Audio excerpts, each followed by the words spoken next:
Debbie here. Let me tell you about the strangest love story I ever lived, the kind that twists your heart like a wet rag and leaves you wondering if you imagined the whole damn thing. It started on a Tuesday, because of course it did. Tuesdays are the universe's way of whispering, "Buckle up, sweetheart. You're in for a ride." I first saw him in the grocery store, lingering by the canned soups like a ghost who hadn't quite decided if he wanted to haunt the place or not. Tall, messy dark hair, eyes the color of a bruise just starting to heal. But the thing that got me? He smelled like rain. Not perfume, not some fancy cologne, just pure, electric, alive rain, like he'd walked straight out of a storm and forgot to dry off. I pretended to examine a can of tomato soup, sneaking glances. He caught me staring. Instead of looking away, he smiled, slow, crooked, like he knew a secret I didn't. Then he said the weirdest damn thing. "You ever think about how many people die before they taste the soup they're buying?" I blinked. "That's morbid."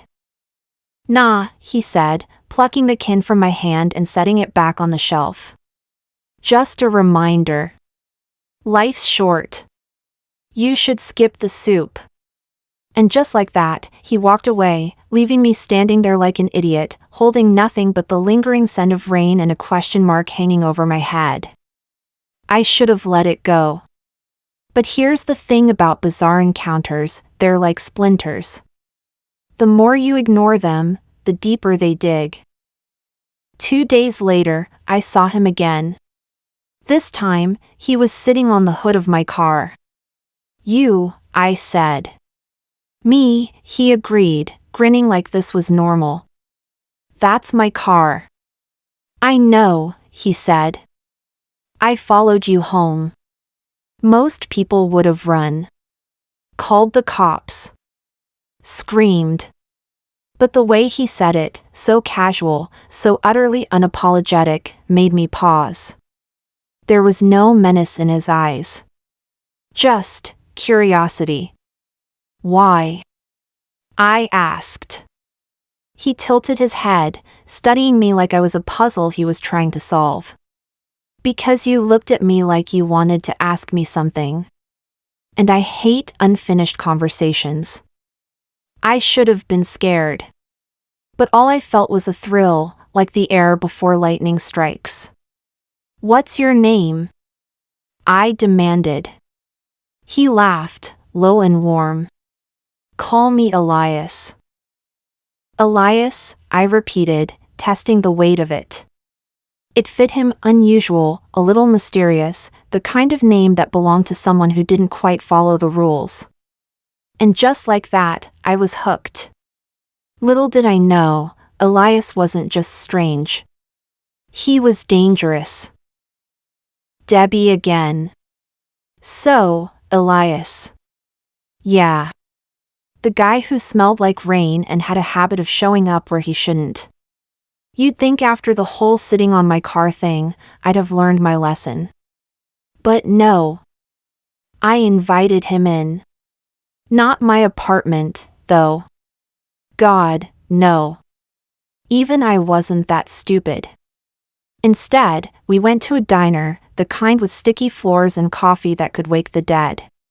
He slid into the booth across from me, hands folded like he was praying, except his smile said he was anything but holy. "So," I said, stirring my coffee just to have something to do.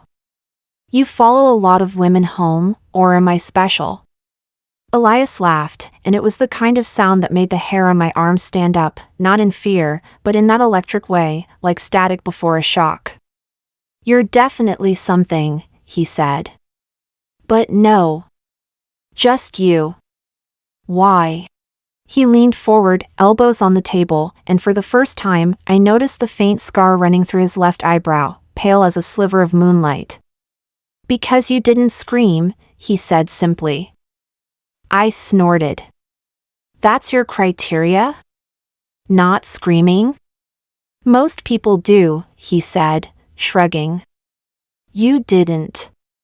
That means you're either very brave or very stupid. Or both," I shot back. His grin widened. Or both. We talked for hours. Or rather, he talked. About places he'd been, cities that didn't exist on any map, towns that vanished if you blinked too long. He spoke in riddles, half-truths, stories that sounded like dreams. And the whole time, that rain smell clung to him, fresh and wild. Eventually, the diner closed. The waitress kicked us out with a glare, and we stood under the flickering streetlight, the night air thick between us. "Where do you live?" I asked. Elias tilted his head toward the outskirts of town, where the trees grew dense and the roads turned to gravel. "Nowhere. Everywhere. Depends on the day." That's not an answer. It's the only one I've got. I should have gone home. Should have said goodnight and never looked back. But curiosity has always been my downfall. "Show me," I said. Elias studied me for a long moment, his eyes dark and unreadable. Then, without a word, he turned and started walking. I followed. We left the streetlights behind, the pavement turning to dirt beneath our feet. The wood swallowed us whole, the trees whispering secrets in a language I couldn't understand. And then, suddenly, there it was, a house. Except house wasn't the right word. It was crooked, leaning like a drunk against the pines, its windows glowing faintly, as if lit by candles. The porch sagged, the paint peeled, and the whole damn thing seemed to breathe, just slightly, like it was alive. I stopped dead. "You live here?" Elias didn't answer. He just walked up the steps, the wood groaning under his weight, and pushed the door open. It creaked like a thing in pain. "Coming?" he asked, glancing back at me. Every instinct screamed, no. But my feet moved anyway. Inside, the air was thick with the scent of old books and damp earth. The walls were covered in sketches, strange, swirling patterns that made my head ache if I looked too long. And in the corner, a record player spun a song I didn't recognize, the melody slow and mournful. "What is this place?" I whispered. Elias flopped onto an overstuffed couch, kicking his feet up. "Home. For now." "Who are you?" He smiled, but it didn't reach his eyes. "That's the question, isn't it?" And then the record skipped.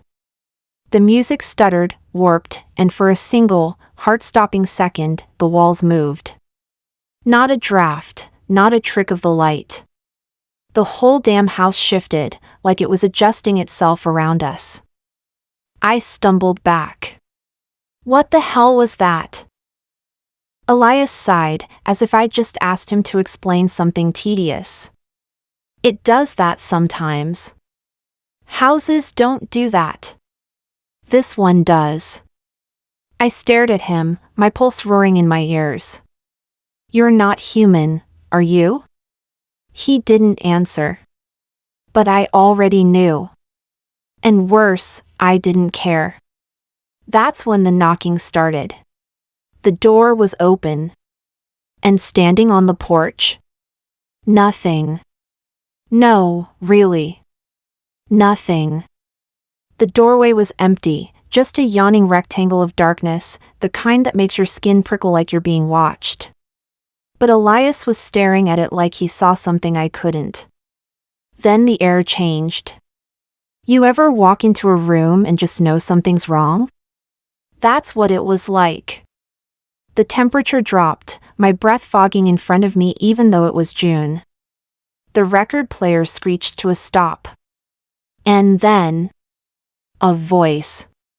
Not from the doorway. From inside my head. "Deborah."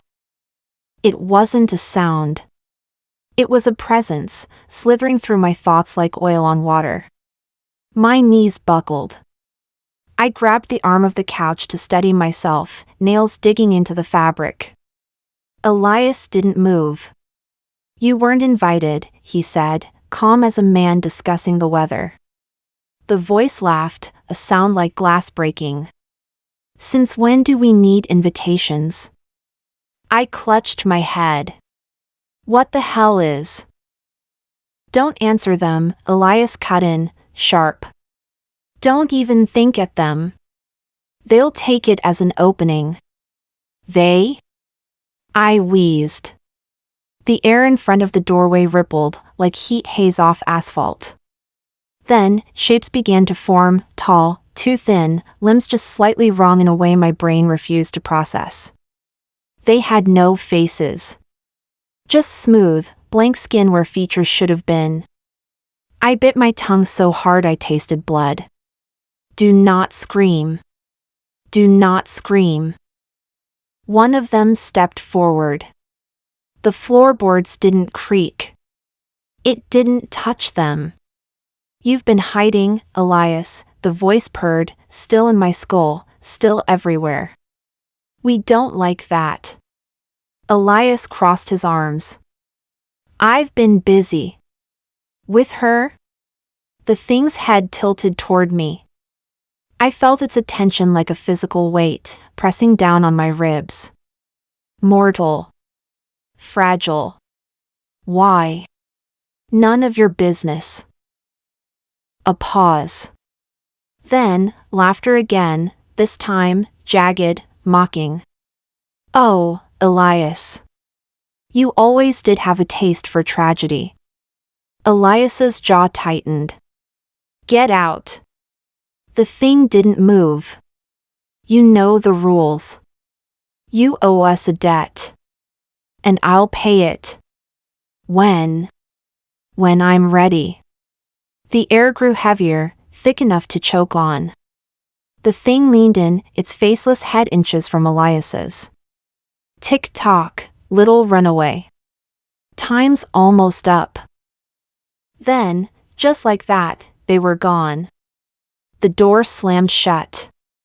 The record player started again, some old jazz tune now, smooth as if nothing had happened. The room warmed back up. I realized I was shaking. What? I gasped. The fuck was that? Elias ran a hand through his hair. Trouble. No shit! I nearly yelled. Those weren't people. No, he agreed. Then what are they? He looked at me then, really looked at me, and for the first time, I saw something like fear in his eyes. The kind of thing you don't want to meet twice. I swallowed hard. And they're coming back? Yes. Why? Elias hesitated. Then he sighed. Because I owe them something. And they're here to collect. What do you owe them? The corner of his mouth twitched. My life. I stared. You're joking. I don't joke about debts, Debbie. He walked to the window, staring out at the woods. Especially not ones like this. 100 questions burned in my throat. But the one that came out was, are you going to die? Elias didn't answer. And that was answer enough. I should have left. Should have run back to my shitty apartment and my normal life and pretended none of this ever happened. But I didn't. Because here's the thing about Elias, when you looked at him, really looked, you saw it. The shadows under his eyes. The way he held himself, like he was bracing for a storm. He was scared. And God help me, I couldn't walk away from that. So I did something stupid. How do we stop them? I asked. Elias turned, eyebrows raised. We? Yeah. We. I crossed my arms. Unless you've got a better idea. For a long moment, he just stared at me. Then, slowly, he smiled, real, genuine, the kind that made my stomach flip. You're insane. Takes one to know one. He laughed, shaking his head. All right, Debbie. You want to help? Then we've got work to do. What kind of work? His grin turned sharp. The dangerous kind. And that's when he showed me the box. So, the box. Elias pulled it from a hidden compartment under the floorboards, a small, unassuming thing, carved from dark wood and inlaid with symbols that seemed to shift if I stared too long. It hummed. Not a sound, but a feeling, like the air before a thunderstorm. I reached for it instinctively. Elias snatched my wrist. Don't. His grip was iron. Not unless you want your fingers to rot off. I yanked my hand back. Charming. He set the box on the table between us. It sat there, innocent as a coffin. This, he said, is what they want. What's inside?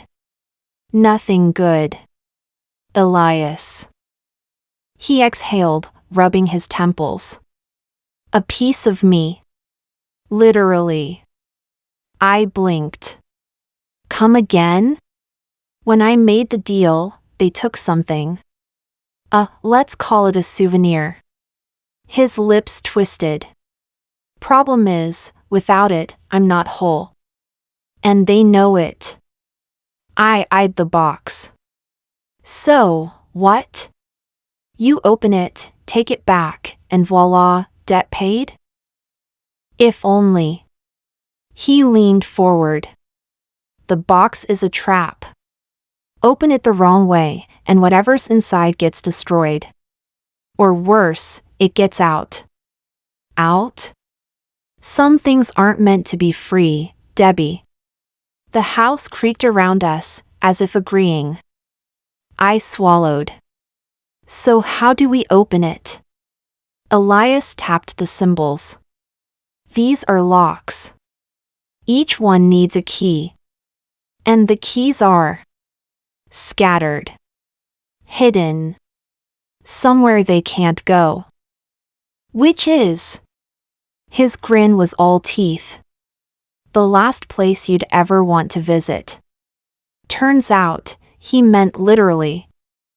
An hour later, we stood in the middle of a graveyard. Not just any graveyard. The graveyard, the one at the edge of town, where the oldest stones leaned like broken teeth and the ground was perpetually damp, no matter how long the drought. Moonlight bled through the trees as Elias led me to a crumbling mausoleum, its iron door rusted shut. You're joking, I said. Wish I was. He ran a hand along the door's edge, whispering something under his breath. The lock groaned, then clicked. The door swung open. Cold, wet air rushed out, smelling of earth and something older, something hungry. Elias stepped inside. I hesitated. Coming, he called over his shoulder. Do I have a choice? Always. He glanced back, his eyes glinting in the dark. But you already know what you'll pick. Damn him. I followed. The inside was worse. Coffins lined the walls, some cracked open, others sealed with chains. And at the center, a staircase, leading down. Oh, hell no, I said. Hell yes, Elias corrected, already descending. I gripped the wall for balance. The stones were slick, breathing under my fingers. At the bottom, a tunnel stretched into blackness. Elias snapped his fingers. A small flame sparked in his palm, no lighter, no match, just fire, curling around his fingers like a pet. I gaped. Since when can you? Focus, Debbie. He strode forward. First keys up ahead. The tunnel narrowed, the ceiling dipping until we were hunched over. Something scritched in the walls. Then, the tunnel opened into a chamber. And there, in the center, stood a pedestal. On it? A key. But not just any key. This one was made of bone. Elias moved toward it. That's when the shadows moved. A figure peeled itself from the darkness, tall, skeletal, its hollow eyes fixed on us. "Thief," it rasped. Elias didn't flinch. "Borrower. This is not yours." It wasn't yours either. The thing hissed. Then it lunged. Elias shoved me aside. "Catch!" He tossed the flame at me. I fumbled, but it stuck to my palm, burning cold. "What do I do?" I yelled. "Improvise!" Elias ducked as the thing swiped at him, its fingers like knives. I looked at the fire in my hand. Then at the creature. Well. Here goes nothing. I threw it. The flame hit the thing's chest and exploded. Light filled the chamber. The creature screamed, a sound that wasn't a sound, more like 1,000 voices shrieking at once. Then, silence. The thing was gone. Elias whistled. "Nice shot." I stared at my hand. "What the hell was that?" "A spark," he said, plucking the bone key from the pedestal. "Turns out, you've got a little magic in you too." What?" He grinned. Surprise. Then the ground shook. The walls cracked. Dust rained down. Elias?" "Run," he said. We did. The tunnel collapsed behind us as we burst back into the mausoleum, gasping. The second we cleared the door, it slammed shut, the lock clicking like a satisfied tongue. Elias held up the key, triumphant. "One down." I doubled over, hands on my knees. "How many more?" "2. And where are those hidden?" He pocketed the key. "Ever heard of a place called the Hollow Market?" I groaned. "Of course it's somewhere worse." The Hollow Market wasn't a place you found on a map. It wasn't a place you wanted to find at all. Elias called it the in-between, a spot where things that didn't belong in our world slipped through the cracks. We got there through a door that shouldn't have existed. An alleyway behind the old laundromat, a rusted metal door with no handle. Elias pressed his palm against it and whispered something in a language that made my teeth ache. The door groaned open, revealing a narrow staircase descending into darkness. The air smelled like burnt sugar and wet pennies. "Rule 1, Elias murmured as we stepped inside. "Don't make eye contact." "Rule 2, don't accept anything they offer you." "Rule 3. "Let me guess," I muttered. "Don't scream?" He shot me a look. "If you scream here, Debbie, the things that answer won't be me." Charming. The staircase emptied into a cavernous space, lit by flickering lanterns that cast more shadows than light. Stalls lined the walls, vendors hawking wares that made my stomach turn, jars of swirling mist, teeth strung on sinew, something that pulsed in a glass case. The crowd was worse. Figures draped in tattered cloaks, faces hidden. Things with too many limbs. Things with no faces at all. I stuck close to Elias. "Where's the key?" I whispered. "Patience." He led me deeper into the market, past a stall where a hunched figure skinned eels that screamed as the knife touched them. Then, I saw it. A stall at the very center, draped in black velvet. On it sat a single key, this one made of silver, glowing faintly. Elias tensed. "That's it." We approached. The vendor was a woman, or something shaped like one. Her smile had too many teeth. "Elias," she purred. "You've been away too long." "Missed me, Nix?" "Like a headache." Her gaze slid to me. And you brought a snack. I stiffened. Elias stepped between us. We're here for the key.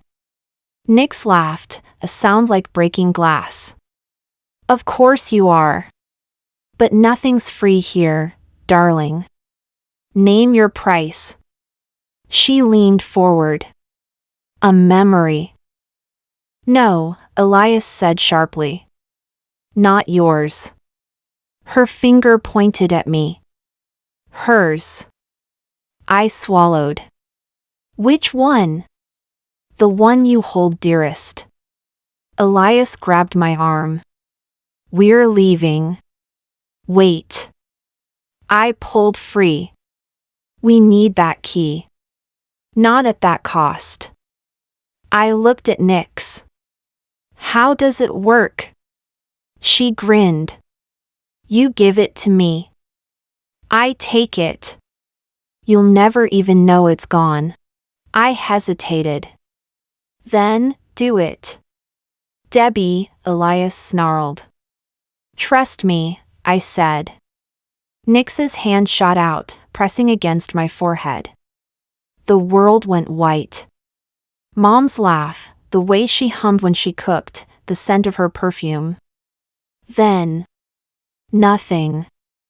I gasped, stumbling back. Elias caught me.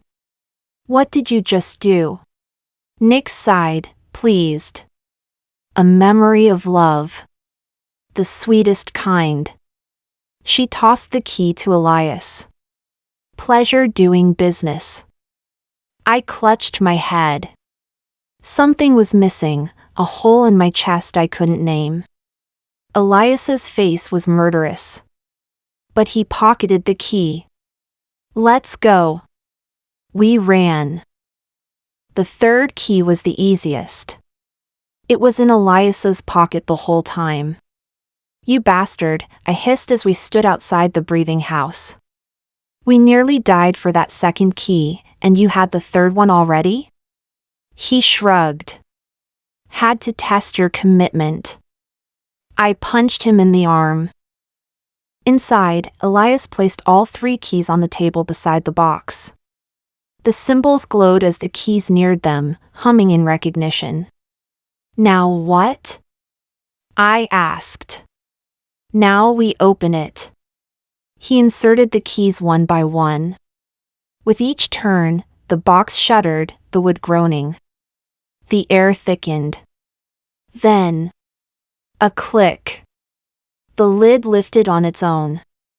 Inside, nestled in black velvet, was a small, withered thing, a heart, dried and dark, no bigger than a walnut. Elias exhaled. Mine. He reached for it. And the door exploded inward. They were back. The faceless things flooded the room, their presence crushing. One stepped forward, its voice slithering into my skull. Time's up, Elias. Elias didn't hesitate. He shoved the heart into his chest. For a second, nothing. Then, light. Elias burned, his body outlined in white fire. He threw his head back and screamed, a sound that shook the house to its foundations. The faceless things recoiled. And then, silence. Elias stood tall, his eyes alight, glowing like embers. Debts paid, he said, voice echoing. Now get out. The things screeched, clawing at their faces as if blinded. Then, they were gone. Vanished. The house settled. Elias collapsed. I caught him before he hit the floor. His skin was fever hot, his breath ragged. Elias? He blinked up at me, dazed. Then, slowly, he smiled. Hey, Debbie. Hey yourself. I swallowed. Did it work? He touched his chest. Yeah. It worked. So you're free? Something like that. I helped him to the couch. Outside, dawn was breaking, the first rays of sun piercing through the trees. "What now?" I asked. Elias looked at me, really looked at me. Then he reached out, brushing a thumb over my cheek. "Now," he said softly, "we live." And for the first time since this whole mess started, I believed him.